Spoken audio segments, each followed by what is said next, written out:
Hello नमस्कार दोस्तों, welcome back our official YouTube channel youth competition time. साथियों, आप सभी लोगों का हार्दिक स्वागत है। साथियों, एक नए वीडियो और एक नए ऑफिशियल अपडेट के साथ आपके सामने आ रहा है। जी हाँ साथियों, ये जो अपडेट मैं लेकर के आ रहा हूँ ये ऑफिशियल अपडेट लेकर के आ रहा हूँ। और ये जो अपडेट है साथियों, ये भारत सरकार का अपडेट है, ये आईटीबीपी का अपडेट है। हम एक एक अपडेट को आपके सामने यहाँ पे रखने वाले हैं, एक एक चीज को हम यहाँ पे डिटेल में एनालिसिस कराने वाले हैं कि ये अपडेट आया कहाँ से है। साथियों, ये जॉब वैकेंसीज के लिए अपडेट आई है और इसी जॉब वैकेंसीज के लिए मैं आपको यहाँ पे शो करने वाला हूँ। तो साथियों, आप यहाँ पर देखें, ये जो आपके पास वैकेंसी का अपडेट आया है ये कहाँ से आया है। साथियों, आपको दिख रहा होगा कि ये Indo Tibet border police force से आया है। जी हाँ साथियों, ये है आईटीबीपी से आया है। कहां से आया है साथियों? तो आईटीबीपी से ये क्या आया है, ये आपके पास एक ऑफिशियल अपडेट आया है। और इसी ऑफिशियल अपडेट को हम यहाँ पे एक एक करके डिटेल में एनालिसिस करेंगे कि इसमें टोटल नंबर ऑफ पोस्ट के लिए कितनी वैकेंसी जारी किया गया, इसका एप्लीकेशन कब से स्टार्ट होगा, साथ ही साथ इसका लास्ट डेट क्या होगा, साथ ही साथ इसमें कोई फिजिकल एग्जामिनेशन होगा उसके भी बारे में बात करेंगे, और साथ ही साथ इसके एग्जामिनेशन का सिलेबस क्या होगा।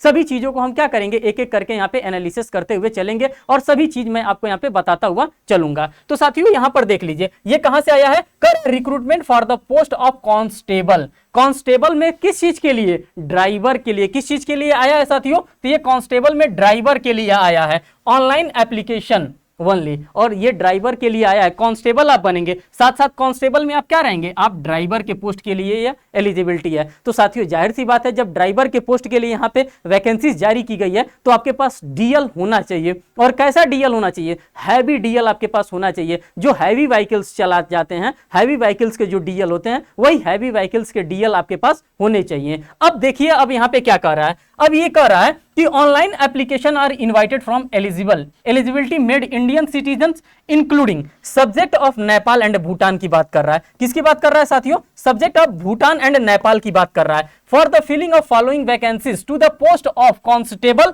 ड्राइवर। किस चीज के लिए है ये, किस पोस्ट के लिए साथियों? तो ये कांस्टेबल ड्राइवर पोस्ट के लिए। किस पोस्ट के लिए साथियों? अगर हम बात करते हैं ये किस पोस्ट के लिए फॉर्म निकाला गया है, तो साथियों ये जो फॉर्म निकाला गया है ये कांस्टेबल ड्राइवर के लिए निकाला गया। किसके लिए निकाला गया साथियों? तो कांस्टेबल ड्राइवर के लिए ये फॉर्म निकाला गया है। जो आपने यहाँ पे फॉर्म के बारे में एनालिसिस कर रहे हैं, ये कांस्टेबल ड्राइवर के लिए ये फॉर्म निकाला गया है। साथियों आगे देखिए, कह रहा है कि ये ग्रुप सी की नौकरी है। कहां की नौकरी है साथियों? तो ये जो नौकरी आपको प्रोवाइड की जाएगी ये आईटीबीपी में, ये कहां की नौकरी है? तो साथियों ये ग्रुप सी की नौकरी है। और इसी ग्रुप सी की नौकरी की बात हम यहां पे कर रहे हैं। साथ साथ कर रहे हैं group C non gazetted, non ministerial, non temporary basis. ये जॉब टेम्परेरी बेसिस नहीं है, ये आपको फुल टाइम जॉब दिया जाएगा। ये नहीं है कि 3 साल के बाद या 5 साल के बाद आपको हटा दिया जाएगा। ये टेम्परेरी बेस पे नहीं है। ये क्या है साथियों? ये पूरा temporary, on temporary basis, likely to be permanent in ITBP. ये टेम्परेरी बेस पे नहीं है, ये परमानेंट नौकरी है। कैसी नौकरी है साथियों? यहां पर देखिए, likely to be a permanent in ITBP, selected candidate will be liable to serve anywhere in India और अब्रॉड। आपको इंडिया में भी नौकरी करना पड़ सकता है, साथ ही साथ आपको विदेश में भी जाना पड़ सकता है। ये बात यहां पे लिख दिया है। या तो आप अगर इसमें सेलेक्ट होते हैं, या तो आप भारत में नौकरी करेंगे, या भारत में नहीं कराया जाएगा आपसे, तो कहां भेजा जाएगा आपको? अब्रॉड, मींस की विदेश में भी आपको भेजा जा सकता है। ये फॉर्म में जो लिखा है नोटिफिकेशन के अकॉर्डिंग से मैंने सारी बात आपको यहां पे बता दिया। अब आप देखिए, ये भारत सरकार की नौकरी है साथियों। अब देखिए, ऑनलाइन मोड में जो भी आप फॉर्म को फिल करेंगे, इस फॉर्म को ये कैसे फिल करेंगे? आप ऑनलाइन मोड में इस फॉर्म को फिल करेंगे। कह रहा है कि online application mode will be opened. कब से इसका ऑनलाइन रजिस्ट्रेशन स्टार्ट है? तो साथियों आप देख सकते हैं 27 जून 2023 से। कब से इसका ऑनलाइन रजिस्ट्रेशन स्टार्ट है साथियों? अगर हम एप्लीकेशन की बात करते हैं कि इसका एप्लीकेशन कब से स्टार्ट है, तो एप्लीकेशन की अगर हम बात करते हैं तो 27 तारीख से ही इसका क्या है साथियों? 27 तारीख से इसका एप्लीकेशन स्टार्ट हो गया। आप देखिए 27 जून 2023 से इसका एप्लीकेशन स्टार्ट हो गया है। अगर हम इसकी लास्ट डेट की बात करते हैं तो 26 जुलाई इसका लास्ट डेट दिया गया। साथियों 27 तारीख से स्टार्ट हुआ है और 26 जून इसका क्या दिया है? 26 जुलाई इसका लास्ट डेट यहाँ पे आपको दे करके रखा है। सभी चीजों को मैं यहाँ पे क्लियर करते हुए चल रहा हूं। तो आप यहाँ पर देख रहे हैं कि ऑनलाइन रजिस्ट्रेशन सबसे मोस्ट इंपॉर्टेंट जो आपके लिए होता है, ये चीज आप ध्यान रखिएगा। ये कब से स्टार्ट हो रहा है? तो 27 जून से। साथियों शायद आप इस डेट को भूलें, लेकिन मैं आपको यहाँ पे ये डेट भूलने नहीं दूंगा। 27 जून 2023 से ये फॉर्म क्या हो रहा है? स्टार्ट हो रहा है। और लास्ट डेट की हम बात करते हैं तो लास्ट डेट इसकी है 26 जुलाई। 26 जुलाई इसका लास्ट डेट है साथियों। आप यहां पर देख सकते हैं कि 26 जुलाई इसका लास्ट डेट यहां पे रखा गया है 2023 का। तो आप साथियों इस फॉर्म को फिल करना बिल्कुल भी ना भूले। अगर आपके पास एलिजिबिलिटी क्राइटेरिया है, अगर आप इस एलिजिबिलिटी क्राइटेरिया में फॉल करते हैं तो आप इस फॉर्म को फिल करिए। आपने देख लिया कि कब से ये फॉर्म को फिल किया जाएगा। आगे इसमें कोई भी अगर इंफॉर्मेशन है जो आपके लिए इंपॉर्टेंट है तो उन सभी इंफॉर्मेशन को मैं आपके सामने एक एक करके यहां पे रखने का बिल्कुल प्रयास करता हूं। अब साथियों देखिए कितने नंबर ऑफ पोस्ट के लिए वैकेंसीज जारी किया गया है। आपका भी तो मन कर रहा होगा कि पता करें कि हाँ कितने नंबर ऑफ पोस्ट के लिए वैकेंसी जारी किया गया है। तो साथियों आप देखेंगे, अब सेकंड नंबर अगर हम कॉलम पे जाते हैं, सेकंड नंबर कॉलम पे आप देखेंगे detail of vacancies as per post based roster are as under. अब जिस कैटेगरीज के लिए जितने नंबर ऑफ पोस्ट जारी किए गए हैं सभी चीजों के बारे में यहां पे बताया जा रहा है। कह रहा है नेम, अगर हम पोस्ट की बात करते हैं कि आपको जानकारी भी तो होना चाहिए कि किस पोस्ट के लिए आप एलिजिबल हैं, किस पोस्ट के लिए आप ये फॉर्म फिल कर रहे हैं। तो साथियों ये जो है ये कांस्टेबल आपको बनाया जाएगा। कांस्टेबल के साथ साथ आपको क्या बनाया जाएगा, कांस्टेबल ड्राइवर पोस्ट के लिए ये क्या आया है, ये वैकेंसी आया है। और किस किस के लिए आया है, टोटल अगर हम वैकेंसीज की बात करते हैं तो 458 वैकेंसीज आया है। कितना आया साथियों, तो 458 यहां पे वैकेंसीज आपके सामने देखने के लिए मिल रहा है कि यही 458 वैकेंसी क्या करेगा, आपको दिया जाएगा। अब देखिए 458 वैकेंसीज को कैसे डिवाइड किया गया, किस किस के लिए किसका कितना रिजर्वेशन है। अगर हम अनरिजर्व की बात करते हैं तो अनरिजर्व में टोटल 195 सीट आपको यहां पे प्रोवाइड किया जा रहा है। किसकी बात कर रहे हैं साथियों, या तो आप इसको जनरल कहते हैं, क्या कहते हैं, जनरल कहते हैं, या फिर अनरिजर्व कहते हैं। तो इनके लिए 195 सीट है। अगर हम एससी की बात करते हैं साथियों तो एससी के लिए यहां पे 74 पोस्ट के बारे में बात कर रहा है। अगर हम एसटी की बात करते हैं तो यहां पे 37 पोस्ट की बात कर रहा है। अगर हम ओबीसी की बात करते हैं तो 110 पोस्ट की बात करता है। और ईडब्ल्यूएस की बात करते हैं तो 42 पोस्ट के लिए यहां पे क्या किया गया, आपको वैकेंसी जारी कर दिया गया है। आप देख सकते हैं कि टोटल 458 पोस्ट निकाला गया और 458 पोस्ट को क्या कर दिया गया, यहां पे बांट दिया गया, यहां पे विभाजित कर दिया गया। अनरिजर्व के लिए 195, एससी के लिए 74, एसटी के लिए 37, ओबीसी के लिए 110 और ईडब्ल्यूएस के लिए 42। ये आपके लिए जरूरी होता है और ये जानकारी आपके लिए जरूरी होता है। कह रहा है कि आप कैसे इस फॉर्म को फिल करेंगे, कहां पे जाकर के फिल करेंगे। तो साथियों इसी पे जाकर के, यही इनका ऑफिशियल वेबसाइट है और इसी ऑफिशियल वेबसाइट पे आप जाकर के क्या करेंगे, अपने इस फॉर्म को फिल करेंगे। और भी देखते हैं इसमें अगर कोई भी इंफॉर्मेशन आपके लिए हो जो यहाँ पे देने लायक हो तो बिल्कुल मैं उस इंफॉर्मेशन को आपके सामने शेयर करूंगा। अब सेकंड पेज पे चलते हैं, इनके सेकंड पेज पे देखते हैं कि क्या दे रहा है। साथियों अब देख लीजिए, अब यहाँ पे जब सेकंड पेज पे चलते हैं तो यहाँ पे स्केल के बारे में हमको देखने के लिए मिलता है कि भाई नौकरी मिल गई, अच्छी बात है। अब नौकरी में पैसा रुपया कितना मिलेगा, तो अब पे स्केल को तो आपको देखना ही ना पड़ेगा कि कितना पैसा रुपया मिलेगा, कौन से पे स्केल पे आपको ये जॉब अपॉर्चुनिटी प्रोवाइड की जा रही है। तो पे स्केल जो थर्ड पॉइंट पे दिया है, कह रहा है पे स्केल एंड अदर अलाउंसेस की बात कर रहा है। पहले तो बता रहा है कि पे स्केल क्या होगा और पे स्केल के साथ अदर अलाउंसेस इसमें क्या क्या आपको दिए जाएंगे। तो पे स्केल आप देखेंगे तो लेवल थर्ड है इन पे मैट्रिक्स, कितने से है, 21,700 से लेकर के 69,100 एज पर तो 7th CPC पे क्या किया जाएगा, आपको पे दिया जाएगा। मींस कि आपको यहाँ पे अच्छी खासी आपको सैलरी भी यहाँ पे भारत सरकार के द्वारा आपको प्रोवाइड किया जाएगा। साथ ही साथ अदर अलाउंसेस जो होंगे वो अदर अलाउंसेस भी आपको दिया जाएगा। The post will be carrying dearness allowances, rational money और अलाउंसेस, स्पेशल कंपनसेटरी अलाउंसेस। इन तमाम तरह के जो भी भारत सरकार के अलाउंसेस होते हैं वो सभी अलाउंसेस आप भी आपको यहाँ पे प्रोवाइड किया जाएगा। अब बात करते हैं साथियों, अब यहाँ पे जब आप बात कर रहे हैं तो अब एलिजिबिलिटी कंडीशंस की बात करते हैं कि क्या इसकी एलिजिबिलिटी कंडीशंस होंगी। सभी चीजों को आपने ऑब्जर्व कर लिया। अब एलिजिबिलिटी कंडीशंस को आप देखिए, एलिजिबिलिटी कंडीशन क्या होगा। चौथे नंबर पे कर रहा है एलिजिबिलिटी कंडीशन। एलिजिबिलिटी कंडीशन में सबसे पहले हमारे पास एज लिमिट आता है, दूसरे में एजुकेशन क्वालिफिकेशन आता है और cut off and age relaxations के बारे में हमारे पास आता है। अगर हम एज लिमिट की बात करते हैं तो 21 से 27 ईयर इसका क्या होना चाहिए साथियों, जो 21 वर्ष से लेकर के 27 वर्ष के बीच में है वो इस फॉर्म को अप्लाई कर सकते हैं। एज लिमिट देने का मतलब यही है। अगर हम नॉर्मल एज लिमिट की बात करते हैं, किसकी, तो नॉर्मल एज लिमिट की अगर हम बात करते हैं साथियों तो यही 21 से लेकर के 27 आपका क्या होगा, नॉर्मल एज लिमिट होगा। अगर हम एजुकेशनल क्वालिफिकेशन की बात करते हैं साथियों तो आप क्या होने चाहिए, मात्र 10वीं पास होने चाहिए। मींस का 10th का जो आपका रिकॉग्नाइज्ड बोर्ड होगा आप 10वीं यहाँ पे पास होने चाहिए। Must be possess heavy vehicle driving licenses, और आपके साथ क्या क्या होना चाहिए, आपके पास ड्राइविंग लाइसेंसेस होने चाहिए। और कैसे ड्राइविंग लाइसेंस, तो साथियों जो हैवी मोटर व्हीकल्स का जो ड्राइविंग लाइसेंस होगा वही हैवी व्हीकल का ड्राइविंग लाइसेंस आपके पास यहाँ पे होने चाहिए। आपने यहां पर देख लिया। अब cut offs and age relaxations की बात आप कर लीजिए कि हाँ किसको किसको कितने एज रिलैक्सेशन यहां पे प्रोवाइड किया जा रहा है। तो साथियों आप हर एक एग्जामिनेशन में देखते होंगे हर एक पोस्ट के लिए क्या किया जाता है, एक स्पेशल एज रिलैक्सेशन दिया जाता है। वो ओबीसी के लिए दिया जाता है, एससी के लिए दिया जाता है, एसटी के लिए दिया जाता है,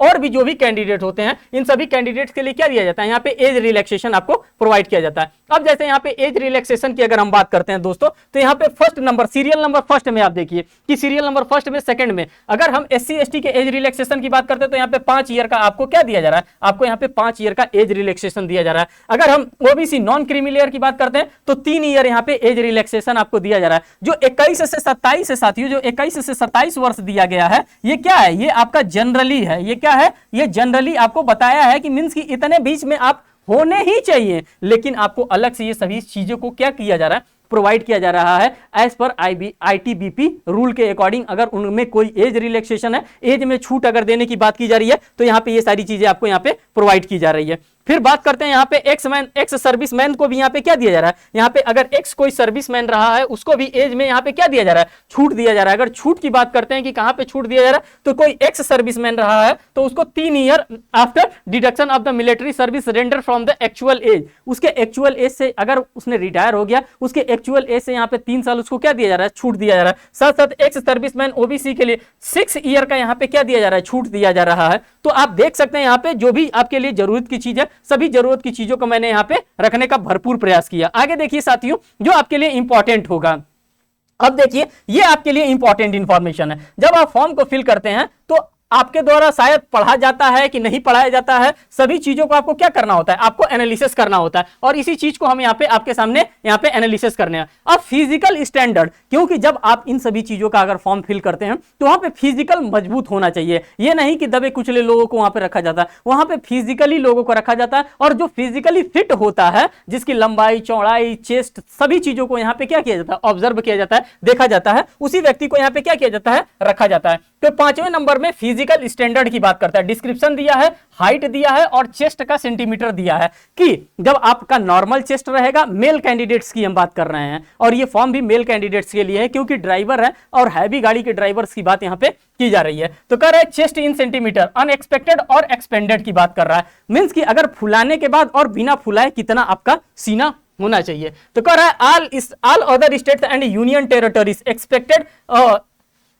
एक्सपेक्टेड कैटेगरी मेंशन्ड बिलो, 170 तो होना ही चाहिए, मींस कि आपका जो नॉर्मली जो आपका चेस्ट होना चाहिए साथियों, कितना होना चाहिए, 170 तो यहाँ पे होना ही चाहिए आपका चेस्ट। उसके बाद आप आगे देखिए क्या कर रहा है कि 170 लेकर होना ही चाहिए। साथ ही साथ कह रहा है कि अगर आप फुला रहे हैं, हाइट की बात कर रहा है, हाइट इन सेंटीमीटर, अगर हम हाइट की बात करते हैं साथियों, किसकी बात कर रहे हैं, अगर हम हाइट की बात करते हैं तो हाइट आपका 170 होना चाहिए। क्या होना चाहिए यहाँ पे जो आपका लंबाई होना चाहिए वो 170 सेंटीमीटर होना चाहिए। हाइट की आप देख लीजिए, हाइट 170 सेंटीमीटर होना चाहिए। फॉर कैंडिडेट फॉलिंग, ये जो गोरखास होते हैं, डोगरास होते हैं, इनके लिए अगर हाइट की बात करते हैं तो 165 यहाँ पे इनकी हाइट होनी चाहिए। अगर हम इनकी बात करते हैं candidate handling from the north eastern state, Arunachal Pradesh, Mizoram, Meghalaya, Mizoram, तो इनकी कितनी होनी चाहिए, तो साथियों इनका जो हाइट होना चाहिए 162.5 सेंटीमीटर इनकी हाइट होनी चाहिए। तो आप देख सकते हैं हाइट में भी यहाँ पे क्या दे रहा है, हर जगह के लोगों को यहाँ पे छूट भी प्रोवाइड किया जा रहा है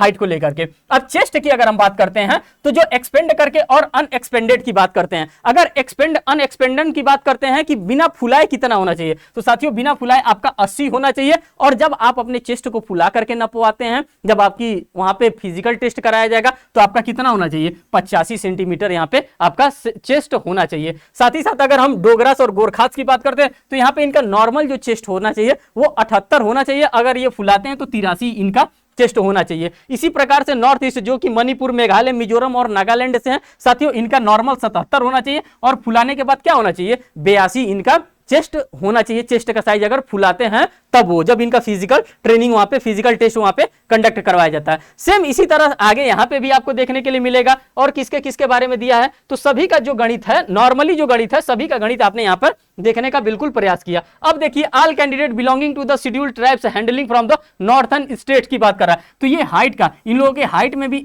दे रहा है कि 160 सेंटीमीटर के ही होंगे, तो इनको क्या की मान लिया जाएगा, इनको सेलेक्ट कर लिया जाएगा। हम इनके चेस्ट की बात कर रहे हैं, बिना फुलाए 76 होगा और फुलाने के बाद 81 इनका चेस्ट आना चाहिए। साथ ही साथ कर रहा है all candidate belonging to the scheduled tribe and other northern state and left wing exmen after distractions की बात कर रहा है, तो इनकी जो लंबाई होनी चाहिए 162.5 होनी चाहिए, और जो इनका चेस्ट की अगर हम बात करते हैं तो बिना फुलाए इनका 76 होना चाहिए और फुलाने के बाद 81 होना चाहिए। तो सारे पॉसिबल फैक्ट्स को मैंने यहाँ पे आपके सामने एक एक करके रखने का भरपूर प्रयास किया जो आपके एग्जामिनेशन के लिए इंपॉर्टेंट होंगे। अब साथियों यहाँ पे ऐसा कोई चीज नहीं है जो कि मैं आपको यहाँ पे दिखाऊं, जो अब आपके लिए इंपॉर्टेंट है वहां पे चलते हैं। साथियों जब आप इस फॉर्म को फिल करेंगे तो आपसे फॉर्म का पैसा भी तो लेगा, और कितना पैसा लेगा उसके बारे में भी मैं आपको यहाँ पे दिखाने वाला हूँ। जब आप इस फॉर्म को फिल करेंगे तो आपसे कितना पैसा चार्ज किया जाएगा, अब देख लीजिए वो भी मैं आपको बता दूंगा। जब आप फॉर्म फिल करेंगे तो कितना पैसा आपसे, नॉर्मल 100 रुपए आपसे लिया जाएगा, उसको भी मैं अभी दिखाता हूं लिख करके एक जगह। अब देखिए यहां पे कह रहा है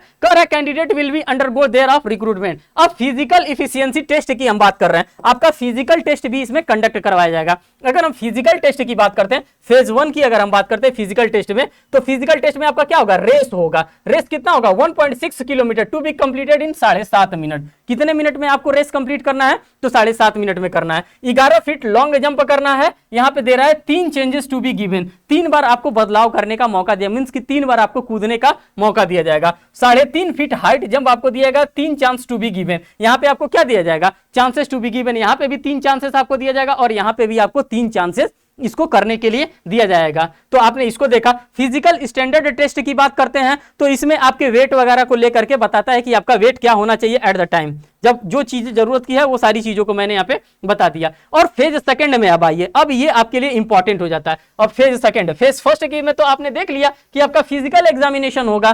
क्या क्या फिजिकल एग्जामिनेशन में होगा, आपकी दौड़ होनी चाहिए, आपकी ऊंची कूद होनी चाहिए, आपकी लंबी कूद होनी चाहिए, कितना मिनट में। अब फेज सेकंड ही आपके लिए इंपॉर्टेंट है। फेज सेकंड में क्या होगा, आपका रिटन एग्जामिनेशन होगा। ये आपके लिए गणित अच्छी है कि यहाँ पे क्या होगा, यहाँ पे रिटन एग्जामिनेशन होगा 100 मार्क्स का। कितने मार्क्स का ये होगा, तो साथियों 100 नंबर का ये आपका परीक्षा होगा। और कैसा आपका परीक्षा आएगा, तो आपका एमसीक्यू बेस्ड आपका क्वेश्चन पूछे जाते हैं, मींस की मल्टीपल चॉइस क्वेश्चन यहाँ पे पूछे जाते हैं। अब हम इसके सिलेबस को भी आपको दिखा दे रहे हैं कि इसका सिलेबस क्या होगा, इसके सिलेबस में से कहां से क्वेश्चन आपसे पूछे जाते हैं, कैसे कैसे नंबर ऑफ क्वेश्चंस पूछे जाते हैं। उन सभी चीजों को आप क्या करिए, उन सभी चीजों को आप यहाँ पे देख लीजिए कि क्या कह रहा है। साथियों अगर हम बात करते हैं तो कह रहा है OMR और CBT आंसर राइटिंग एग्जामिनेशन होगा। ये कैसा एग्जामिनेशन होगा, तो OMR होगा या तो CBT होगा। या तो ऑफलाइन मोड में आपका एग्जामिनेशन ये कंडक्ट करवाया जाएगा या फिर ऑनलाइन मोड में आपका ये एग्जामिनेशन कंडक्ट करवाया जाएगा। OMR और CBT based written examination will be as under. अब किस किस सब्जेक्ट का होगा, अगर हम सब्जेक्ट की बात करते हैं, नंबर ऑफ क्वेश्चंस की बात करते हैं, मार्क्स की बात करते हैं और टाइम की बात करते हैं, तो देखिए किस किस विषय का आपका परीक्षा कंडक्ट करवाया जाएगा। पहले तो आपका जनरल लैंग्वेज आएगा, जनरल नॉलेज आएगा। और जनरल नॉलेज कैसा आएगा, तो बाइलिंगुअल आएगा, मींस कि हिंदी में भी आपसे पूछा जाएगा क्वेश्चन और इंग्लिश में भी पूछा जाएगा। जिस लैंग्वेज में आप ऑप्ट कर सकते हैं, जिस लैंग्वेज में आप प्रीफर कर रहे हैं, उस लैंग्वेज में आप क्या कर सकते हैं, इस फॉर्म को, इस परीक्षा को आप दे सकते हैं। नंबर ऑफ क्वेश्चन की बात करते हैं तो 10 क्वेश्चन आएगा और 10 नंबर का ये आपका क्वेश्चन आएगा। ठीक, जनरल नॉलेज। मैथमेटिक्स की बात करते हैं, ये भी बाइलिंगुअल रहेगा, हिंदी में भी क्वेश्चन आएगा और इंग्लिश में भी क्वेश्चन आएगा। ये भी नंबर ऑफ क्वेश्चन 10 क्वेश्चन आएंगे और 10 मार्क्स के क्वेश्चन आएंगे। हिंदी की बात करते हैं तो नंबर ऑफ क्वेश्चन 10 आएगा और मार्क्स की बात करते हैं तो 10 आएगा। अगर हम इंग्लिश की बात करते हैं तो नंबर ऑफ क्वेश्चन 10 होगा और 10 मार्क्स का भी होगा।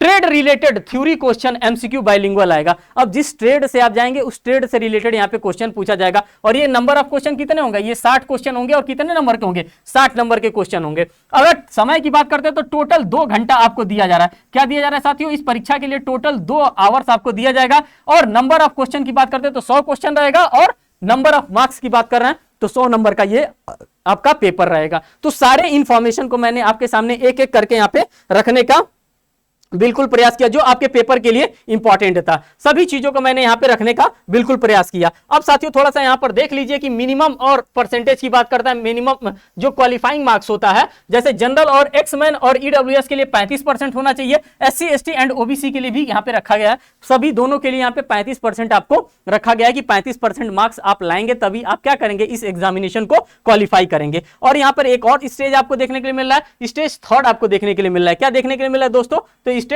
थर्ड आपको देखने के लिए मिल रहा है। और स्टेज थर्ड में आपसे क्या कराया जाएगा, तो आप लोगों को पता है कि यहाँ पे वेरिफिकेशन होता है। किस चीज का, डॉक्यूमेंट का वेरिफिकेशन होता है। पता चलता है कि आपके पास जो डीएल है, आपने हैवी का, आपके पास डीएलए नहीं है, वेरिफिकेशन होगा तभी तो पता चलेगा आपका। मींस कि पहले तो आपका फिजिकल टेस्ट हो गया, उसके बाद से रिटन टेस्ट हो गया। अब रिटन टेस्ट होने के बाद क्या होगा, अब आपका ये होगा वेरिफिकेशन होगा डॉक्यूमेंट्स का, कि हाँ आप वाकई में हाई स्कूल पास हैं कि नहीं पास हैं, आपके पास क्या हैवी व्हीकल का ड्राइविंग लाइसेंस है कि नहीं है। इन्हीं सभी चीजों का क्या होगा। कर a candidate who qualify in the written examination to the 10th minute to turn of 10 times category wise vacancies. Means कि 10 गुने लोगों को यहाँ पे क्या बताया जाएगा, 10 गुने लोगों को कॉल आउट किया जाएगा। किसके लिए, इस डॉक्यूमेंट वेरिफिकेशन के लिए।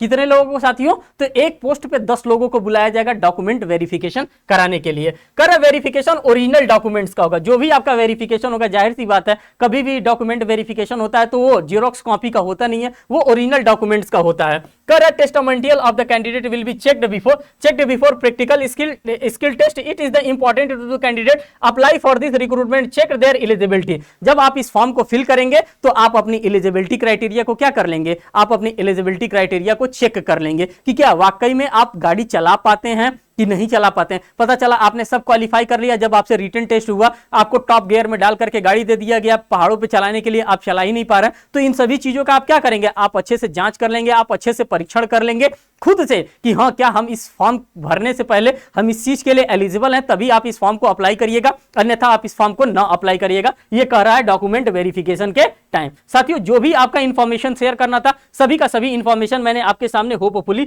शेयर कर दिया और अच्छे से मैंने आपके सामने इंफॉर्मेशन शेयर किया। साथियों ये YCT परिवार है। ये कौन परिवार है, तो साथियों ये यूथ कंपटीशन टाइम परिवार है। और यूथ कंपटीशन टाइम परिवार आपका हर एक एग्जामिनेशन का प्रिपरेशन कराता है। तो जो आपके में जनरल नॉलेज आ रहा है, जो आपके में साइंस आ रहा है, जो आपके में मैथमेटिक्स आ रहा है, उन सभी चीजों का क्या कराया जाता है, यहाँ पे प्रिपरेशन कराया जाता है। यहाँ पे क्या कराया जाता है साथियों, प्रिपरेशन कंडक्ट करवाया जाता है। और हम आपसे कहेंगे कि अगर आप चैनल पे नए हैं तो आप क्या करें, आप हमारे चैनल से जुड़े और इन सभी चीजों का ज्यादा से ज्यादा आप फायदा लें और ज्यादा से ज्यादा आप क्या करें, सिलेक्शन पाएं। साथियों YCT का भी यही मानना है और मेरा भी यही मानना है। फिर मिलते हैं एक नेक्स्ट वीडियो में, एक नेक्स्ट सेशन में। तब तक के लिए साथियों धन्यवाद। अगर कोई आपका फ्रेंड है तो आप क्या करेंगे, आप उस फ्रेंड तक इस वीडियो को जरूर शेयर करेंगे, जिससे कि वो अगर उसके पास एलिजिबिलिटी होगी, अगर वो एलिजिबिलिटी क्राइटेरिया को रख रहा होगा तो वो क्या करेगा, इस फॉर्म को जरूर अप्लाई करेगा। फिर मिलेंगे नेक्स्ट वीडियो में नेक्स्ट अपडेट के साथ। तब तक के लिए धन्यवाद। Thank you.